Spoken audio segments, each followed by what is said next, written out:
this movie was PG when it came out, and the first scene, solid R nowadays. The first scene, she's running tits out, swimming. I mean, they're out for a good couple of minutes.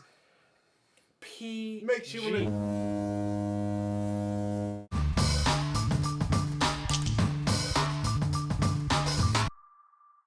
What's up, Flick Connection? This is Darren, and with me in the studio I got Joe. Joe? That's it. We'll just be Joe. All right, let's go. So, we got a little drunk, and we watched Joe's favorite movie, Jaws. We watched Jaws, and we're going to talk about it for the next several hours. Okay. All right. So, Jaws is one of my top movies, but I've got to say it's probably... might be in my top 10. Definitely in my top 15. It's your top... It's probably my top movie. I'll be honest with you. I love Jaws. I grew up on Jaws. My younger brother and we were Jaws fans. Sharks in the water. Terrified to be in a fucking pool. In the deep end of the fucking pool. 12 foot. You start thinking about sharks. You're swimming to the damn 3 foot. That's how it goes. But yes. But does it still scare you out of the water if you've watched it recently? You know, it's probably really, not. It probably it's one of those movies that stay with you. Jaws is a movie, no matter where you're at, in what pool, lake, ocean, does not matter. You do think about being attacked by something with large teeth. So my point is, when you were a kid, it scared you, it excited you for those reasons. But now, you're in your 40s. 40s, thank you for this. No, you still love the movie. What do you still love about it? Because obviously it's not scaring you out of whatever pond totally you fish not. in. What it comes down to is just the aesthetics of the movie, the time, the era. I love the people in the movie. What makes that movie come alive, the way it was shot. Spielberg did a great storytelling of that movie. Cheers. Cheers. Spielberg is arguably the best filmmaker of all time. He's not my favorite. Scorsese would be my favorite, but I'd still I think Scorsese makes better movies. Apples to oranges, my friend. Yeah, apples to oranges. But Spielberg is the better... I'd say Scorsese makes the better movies, but Spielberg might be the better filmmaker. He knows what people want to watch, and he delivers consistently. He has some misfires here and there lately, but for the most part, his career is fantastic, and he has some of the best movies of all time under his belt. Unlike anybody else. And Jaws is really the first one. Duel, yes, is his first movie, but Jaws really created the summer blockbuster. Before Jaws, there wasn't really... Summer movies weren't necessarily a big thing. Bringing together that, from Duel to Jaws, like, as far as Spielberg bringing into, I guess, his coming into director debut, for me to say, Jaws is one of those movies that just haunts you. Like, to this day, people that go into the water, from lakes to pools to the ocean, your first morbid fear is about sharks. Well, it's about sharks. And even if for me, yeah. Even if there's not like shark attacks in the news much that year, which there are some years where there's a lot of shark attacks in the news because they take off, there tends to be about, give or take, about the same amount every year. I'll feed you straight Jaws. No matter you see Jaws, you get into a pool. You might have some issues. Yeah, even that's the thing. Like when I was a kid, I remember Jaws. It's the first movie. It was coming on TV, and we were having dinner, and my dad wanted to watch it. And I don't know how old I was. I might have been 10 because my parents did shield me from like graphic movies for a while. But I might have been a little younger, but. It was the first movie they were going to let me watch where I was like, oh, this is like forbidden. This could be a bad movie for my child. Yeah. And we finished dinner because back then you had to like get in front of the TV when something was started. To see it. Yes. You couldn't just start something whenever you wanted. and Jaws wasn't just available. I mean, I guess you could go rent it, but you know, it wasn't just available, and we got it. We started right in the middle of the beach scene. I remember seeing the first girl get eaten out in the water, and I still, it might be a false memory, but I still remember that scene as sitting on the brown carpet in my parents' living room with the wood cabinet TV, watching it, and it stuck with me. And I remember that summer swimming in the pools and kind of just getting my heart racing and imagining that fin coming straight towards me, and that has stuck with me ever since. But that's not necessarily why I like the movie anymore either. I really like it for a lot of the classic moments that are in it. What I'm going to say is this. Who swims in the morning? All right. We had a debate about that. The debate goes like this. I am not going to swim in the ocean at 7 o'clock in the morning when it's feeding time for any fish or large predator.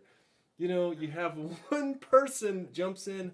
You could stub a toe. You could scrub a knee in the sand.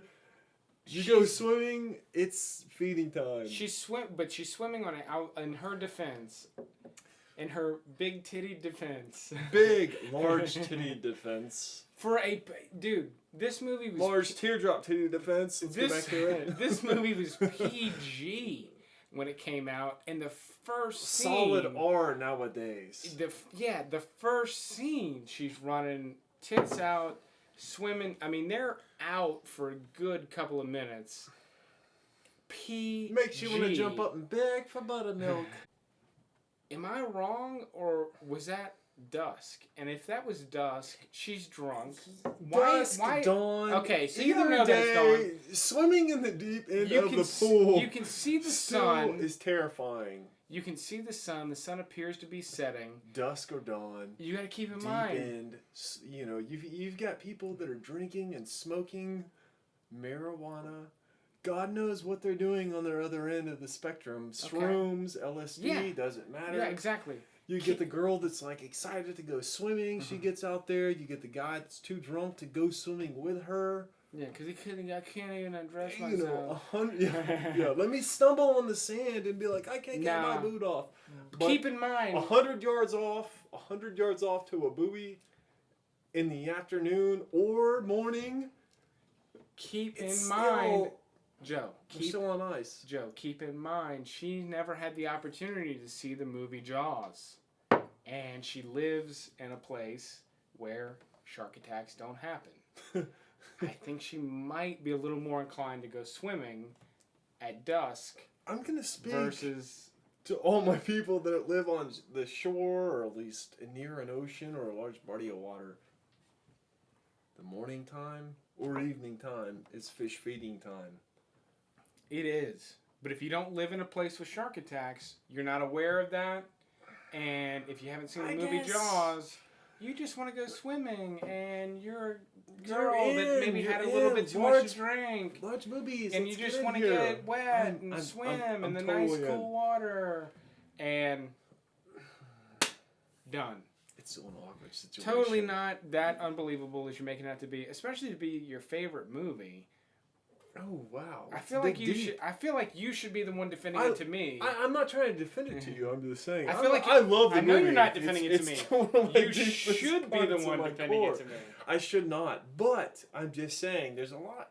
There's a few parts in the movie that kind of disturbed me, so to speak. That's fair. But anyway, let's get back into it. You know, we go from the girl getting eaten to Spielberg's view of things with a camera angle. You've got the sand dunes. You've got the hand showing with the crabs. Okay. And it's just straight crabs to hand. You're not seeing too much of the antagonist at this point. Spielberg is so good at that because most of his movies are PG-13. Like early Indiana Jones was PG, but that was before PG-13 was created. And solid, still some of my favorites. Because of Indiana Jones and I believe Gremlins gets roped into this, which he produced. They were too graphic for PG, but not graphic enough for R, and they didn't have the language and the sex that an R movie might have. So today's standards. Today's standards. Or even for that day's standards, but they did. So that's why they created PG-13. I don't know if you knew that, but those movies are what caused them to create PG-13 because they just had like low, mid, high as far as like the rating system went, and they decided they needed that fourth rating in there, so they invented PG-13. By the way, I'd like to meet these people that make that rating because I'm still on the fence about some of their shit. But anyways, back to what we're saying. Real quick on that note, and I may need to cut this out just for irrelevance sake, but there is a movie. It's been on Netflix forever. I can't quite remember the name of it, but I'll post it below if I leave this in. And it's all about the rating system, and it's essentially a group of people. Like, it's a group of mothers and priests. It's like a fairly small group that screen every single movie Hollywood puts out, and they like manually determine the rating. That's how the rating systems are. And the thing is, they allow a pretty high amount of violence. So will they manually allow how much I drink to this level of what I'm doing? But if there's the slightest hint of sex, it gets like an R rating. But as long as there's no blood, they'll show bullets coming out of people's chests. But they won't show two people about to have sex or anything. So it's an interesting thing. It's an interesting documentary if you're into movies and specifically interested in how they're rated. You should check that out, but it's way the fuck off topic. You heard that from this guy right here. Back to our story, though. We're talking about Jaws. So let's just go ahead and address the elephant. Favorite movie, by the way. No, yeah. Let's on that note, let's address the elephant in the room. This bandana that he's wearing. Quint. I love Quint. So. The scenes, because he's got that great scene in the beginning of the movie that's fantastic. Where awesome scene. Nails on the chalkboard. Not only the nails on the chalkboard are great, but drawing the shark on the chalkboard, the shark with the little stick man in the mouth delivers. And they don't show him do it, but he clearly is the one that drew that on that chalkboard. No, he totally did that. Oh, shots. Here we go. But then we don't see him again until that scene where they go into his shop. Great scene. I missed it because I was off doing something while we were watching it, which I normally don't do. Great scene. And then from that point on, he's in the movie. He is the engine behind the third act. And, as I like the movie as a whole, like watching the first two acts where did someone really get attacked by a shark? What are we going to do politically? All right, there's 2 more shark attacks on the beach. Second act, what are we going to do? All that's so interesting. It's good. It is a good movie beginning to end, those 2 acts. But once they're shipping off on the Orca, it is a completely different movie, and it is a better one. That is where, for me, is where the movie really, truly starts. You got Quint, you got Hooper. Quint, Hooper, and Brody. Brody. All right. As soon as they set off in the Orca, the pace of the movie changes. It's a different type of movie. It is a guy's movie. We have totally missed a touch of the movie. Quint really levels this movie out for me.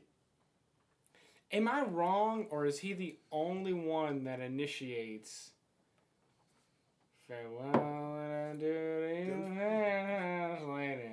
To my fair Spanish ladies. He's now that I think about it, nobody... He's the one that brings it out when they're actually going out to hunt for sharks. Yes, nobody else starts... He does it multiple times, but nobody else kicks that song off. And then even when they start singing Show Me the Way to Go Home, he starts singing the other one. Well, due to the fact that Robert Shaw was probably drunk 90% of the time. If you check it out, Robert Shaw was one of those guys that actually requested the Spielberg let him do the scene where they're in the boat and they talk about their scars with Hooper. This scene ended up being a fucking terrible idea. Because, it's just a fucking terrible, because it's a terrible idea. He was too drunk. He drank, actually, they let him drink prior to going into the scene. The whole time the scene when he's didn't doing work out. The whole time in Indianapolis was a terrible scene. But he comes back the next day, sober, and does it, nails it first take. So the scene you see in the movie is prior to the next day of him being actually drunk to being sober. See, what he did, in my opinion, I wasn't there, obviously. I was born 10 years after the movie came out. But he didn't know he should have known how to pace himself properly, because there's no pacing. No. Yeah, there totally is.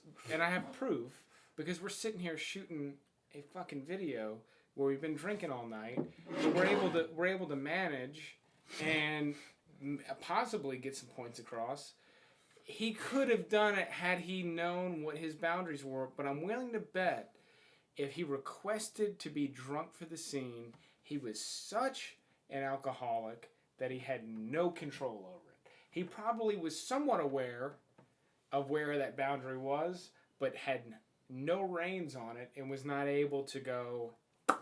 That on top of the fact that with shooting a movie, you don't exactly know when something's going to be done. Ready to shoot. I've got it right there. Bing. Yeah. I'm drunk. Let's do it. Yeah. It seems like a great ideal of a movie. Well, they're not necessarily ready to shoot when he's ready and at the right level. And if he can't stop drinking once he starts, you've got a recipe for disaster.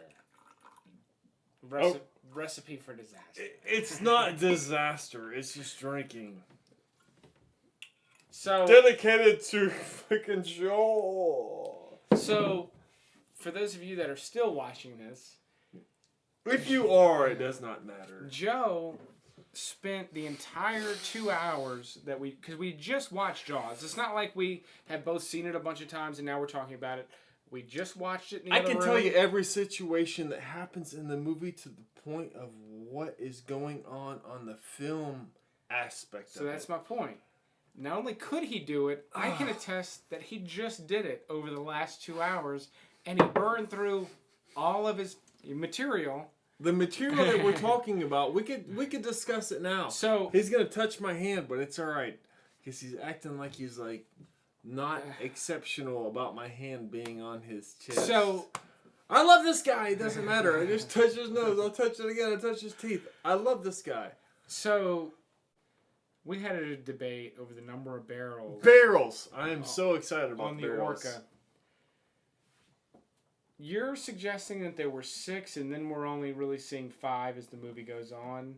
I'm going to say, you know how many fingers you get? I had 6 there. I had 6 there and then I dropped them down.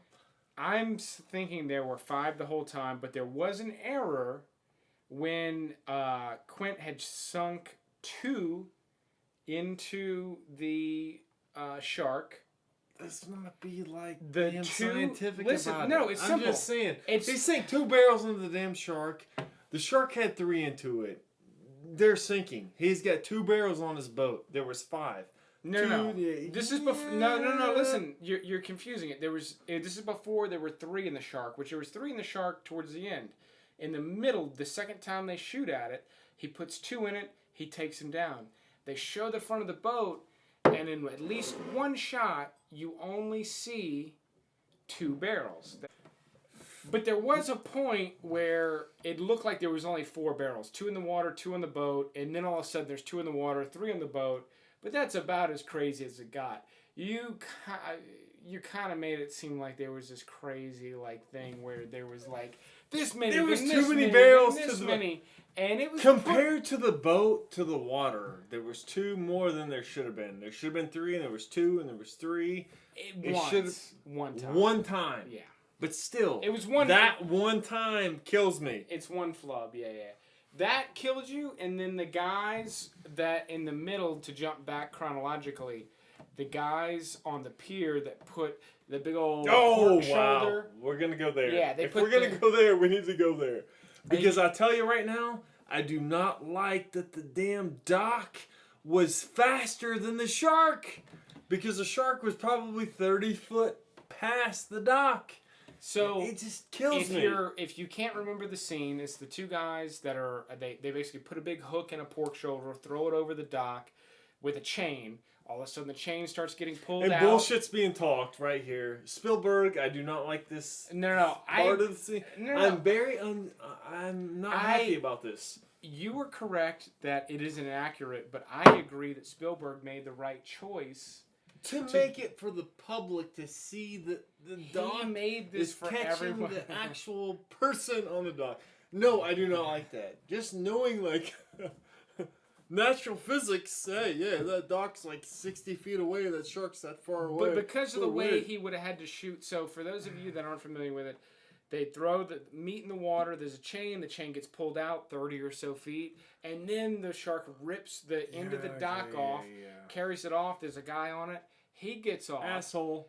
He starts swimming back, and then all of a sudden, the dock literally... He's doggy paddling back to the dock. Let's get this straight. Doggy paddling. He's flailing back, and then the dock slowly turns around, which means the shark would have had to swim out and be basically at the guy's heels to start pulling that dock back around. But far. The dock 30 foot far. Yeah, about 30 feet. But the dock stays about 30 feet away from him, meaning that shark is right on the guy's heels, if not around the guy's neck. But visually, the dock needs to be fairly close to the guy so that they're both on the lens at the same time.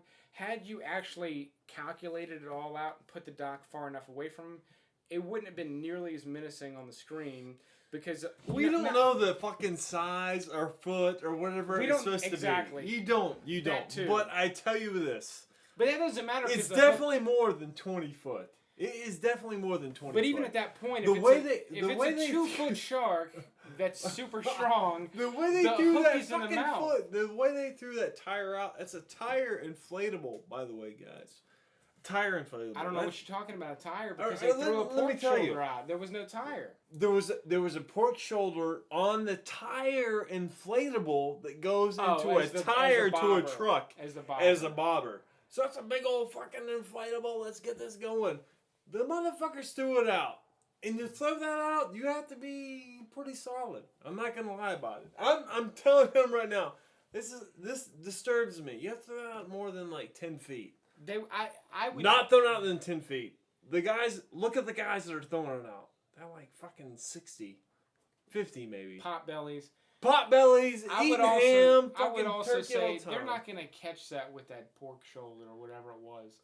If there's no blood, it looked dry as hell. There's no liquid going into the water really. Anyway, so that's a little odd, but you know, the thing everybody talks about with this movie is how much dread Spielberg created without showing you the shark.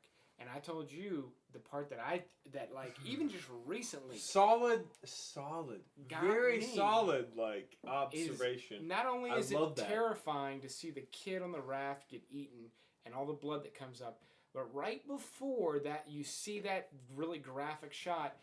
From a distance on the beach, you see two fins like flop over as the raft. The havoc. But just these sharp just coming in, like fins. From the camera angle, coming in straight to Brody, you get the havoc from it. When it filters in, it actually focuses on his face. You can tell exactly when he's upset. You can see it. It's solid. He knows exactly when he's very upset. Well, and they've already drunk. And I'm saying this upset. But they've already built that up where he knows something's happening. He wants the local government to do something about it. Cut. Are we done? No, I'm just saying cut on that. Keep going. You're gonna cut that. I hope. I did that terrible. Oh. All right, keep going. But there's a part where it builds up to that scene because Brody knows something's happening horrible. He knows the local government needs to step in and do something about it. They're pressing him to not do it because they don't want to lose the revenue for the holiday weekend. And then He kind of lets it go. He's thinking he's maybe being too paranoid, and as soon as he relaxes, they press in, and his like worst fear has been realized. That's like the midpoint of the movie, and it's just the movie goes like this. It pivots from here to here. My favorite shot of that movie is when Brody actually realized that little boy was attacked. Yeah. To bring the camera angle in on his face. Because right before from that time, from 1970, it's one of those things where like, let's bring 2 camera angles in on it.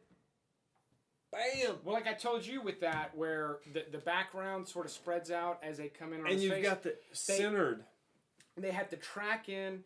They have to focus on him differently as they physically move in. So it's a really... It's a well planned out shot, and it has to be timed really well, which means you don't just do that in the moment. Spielberg knows that's the effect he wants at that moment. He gets it. Spielberg is so good at visually getting the information he wants to get on screen at any given time, because even later on in the movie when we finally do see the shark, we don't just see the shark. We see some of the characters and the shark interacting behind them in the same shot. There's an interaction of both character and shark going into the situation. The final situation, let's say. My favorite part of it, really I love it, is when you got Quint, Hooper. You got Quint, Hooper in the same area. Oh my god, I'm so fucked up. Quint and Hooper in the same area. No, there's one more.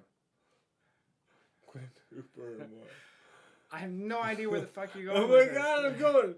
Tell me the 3 characters: Quint, Hooper, and Brody. Thank you. You're editing this, right? Yes. Please get to your point. Yes, just to the beginning. We got Quint, Hooper, and Brody in the same area. On the ship, on the Orca, hanging out, drinking, having a great time, talking about the... Oh my god! I'm totally fucking this up. You're pushing this fucking bar. I'm so fucking this up. What are you trying to say?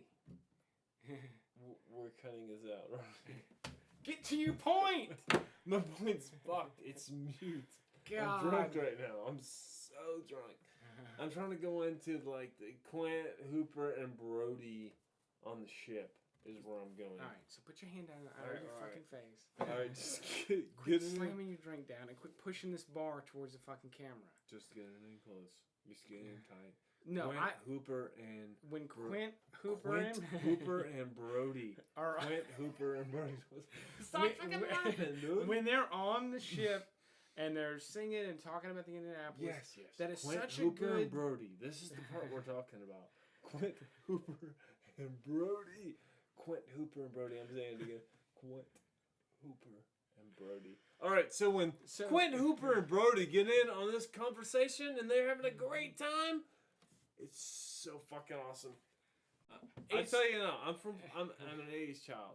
To hear Quint, Hooper, and Brody talk on this actual scene kills me every time.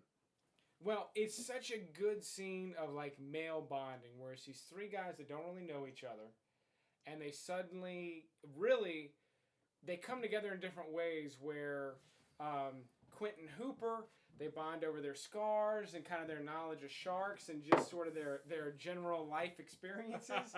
But then Quint knows that when he starts to mention the Indianapolis, they transition from scars into his removed tattoo. He knows Hooper knows all about this famous shipwreck where a lot of men were eaten by man-eating sharks.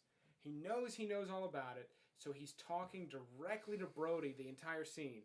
The whole monologue while he's sitting there like this, and he's talking about how the shark's eyes... don't even look alive. They're black. They roll over. And like doll's eyes. And then they roll over white. That whole scene, he's talking to Brody, who doesn't know that much about sharks, doesn't know that much about the situation. Nothing. Not only is Brody already terrified to be out there in the water, that makes it that much worse. And Brody ultimately is the hero of the movie that kills the shark. If that's a spoiler and you've not seen Jaws, fuck you. I don't think there's too much else to say about There's it. not. I mean, Joe's fading. It is late. It's not like it's 8 a.m. or anything like that. I'm gonna. Thanks for liking, commenting, and subscribing. We appreciate the view. We'll see you next time. God.